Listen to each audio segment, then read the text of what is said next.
Hello friends, good evening. আজকে আমি আমাদের বাড়ির কিছু গাছের সঙ্গে তোমাদের পরিচয় করিয়ে দেবো, যেগুলোকে প্রতিনিয়তই আমি যত্ন করি এবং তাদেরকে জল খাবার সব কিছুই দিই। যেমন আমাদেরও দৈনন্দিন জীবনে খাবার জল সব কিছুই লাগে, যেমন গাছকেও সুন্দর করতে গেলে তাদেরও সমস্ত কিছু দিতে হয়। আমি সন্ধে দেওয়ার জন্য ফ্রেশ হয়ে নিলাম।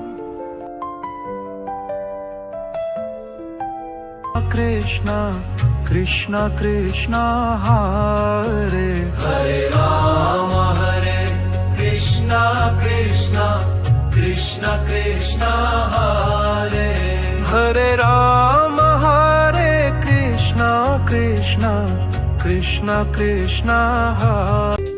সন্ধে হয়ে যাওয়ার পর একটু টিপ একটু দরকার।